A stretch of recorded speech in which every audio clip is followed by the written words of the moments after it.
जय गुरु जी, शुक्राना गुरु जी। संगत जी, आज हम अपनी दिव्याभा बुक के पेज नंबर 150 में हैं और ये जो सत्संग शेयर किया है वो हमारी गौरव मारवाहा जी ने किया है दिल्ली से। गौरव मारवाहा दिल्ली के सदर बाजार में व्यवसाय करते थे, परंतु उसमें अनेक कठिनाइयां आ रही थी। उनके घनिष्ठ संबंधी ने उनको गुरुजी के दर्शन करने का सुझाव दिया। वो अपनी पत्नी के साथ मोटरसाइकिल पर गुरुजी के पास गए। उनकी पत्नी मोटरसाइकिल के पीछे बैठे हुए गुरुजी से प्रार्थना करती रहती थी कि उनको और आरामदायक वाहन मिल जाए। शीघ्र ही उनका व्यवसाय चल पड़ा और 1 मास में ही उस दंपति ने कार ले ली। उन्हें लगा कि उनका भाग्य पलट गया।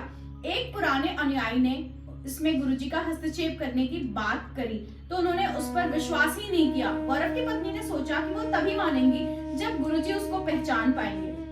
जब वो अगली बार संगत में आए तो गुरुजी ने ऐसे ही वार्तालाप करते हुए कहा कि देखो, जनकपुरी से कितने मुसलमान आ रहे हैं। फिर उन्होंने अपना वक्तव्य बदला और बोले कि वो यमुना पार के मुसलमानों की बात कर रहे हैं। गौरव की पत्नी जनकपुरी में रहती थी और गुरुजी के इस कथन के कुछ सप्ताह पश्चात उन्होंने यमुना पार क्षेत्र में घर ले लिया।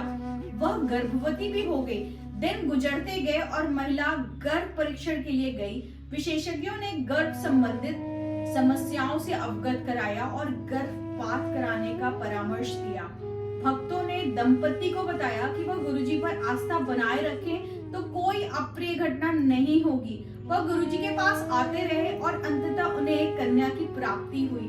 2005 में गुरुजी ने अपने जन्म दिवस के अवसर पर गौरव की पत्नी को बुलाया और कहा कि वह बहुत मोटी हो गई है। वह मुस्कुराकर चली गई। गुरुजी के इस कथन के 1 मास में ही वह बिना कोई व्यायाम किए, भोजन पर प्रतिबंध किए, उसका वजन 15 किलो कम हो चुका था। दंपति की पहली धारणा कि उन्होंने कार अकस्मात ली थी गलत था।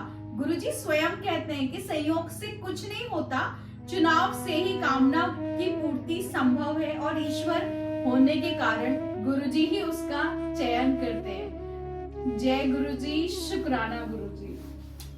तो संगत जी, इस सत्संग में मुझे एक चीज याद आई कि गुरुजी ने कैसे ना उनको ऐसे कुछ उन्होंने कहा ना कि वो बहुत मोटी हो गई हैं और उन्होंने बिना किसी एक्सरसाइजेस के, बिना किसी और एफर्ट के, बिना किसी डाइट कंट्रोल के उनका 15 किलो वजन कम हो गया। तो संजय जी, हम सब न्यू ईयर में न्यू रिजोल्यूशन बनाते हैं ना कि हमें जिम जाना है, वेट लॉस करना है, ये करना है, वैसे करना है, बहुत सारी प्लानिंग होती रहती है। बट शायद कहीं ना कहीं 1 महीने के बाद से ना चीजें फिर हम बैक टू द रूटीन हो जाते हैं। तो गुरुजी की कृपा अगर हम सब के ऊपर भी हो जाए तो हमें भी जिम जाने की जरूरत ही ना हो। हमारा वेट लॉस गुरुजी ऐसे ही बोल दे कि जा तू बहुत मोटी हो गई है और हो जा। खैर संगत जी, वो संगत कितनी ज्यादा लकी है जो एक्चुअली गुरुजी के साथ जब गुरुजी थे और गुरुजी ऐसे बोल दिया करते थे और सारी चीजें कितनी प्यारी प्यारी गुरुजी कैसे कैसे ब्लेसिंग्स दे दिया करते थे ना। तो शायद मुझे लगता है कि हम मतलब मतलब ये मेरे मन की फीलिंग है संगत जी कि मैं उतनी लकी नहीं हूँ जितनी उस समय के लोग जो एग्जैक्टली गुरुजी से सामने मिले थे वो कितने ज्यादा लकी थे।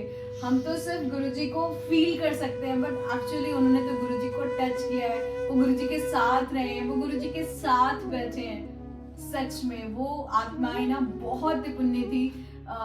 उन्होंने शायद उनके कर्म बहुत ज्यादा अच्छे थे जो एक्चुअली गुरुजी के साथ में उन्होंने इतना अच्छा उनका समय बीता ना। जय गुरुजी, शुक्राना गुरुजी।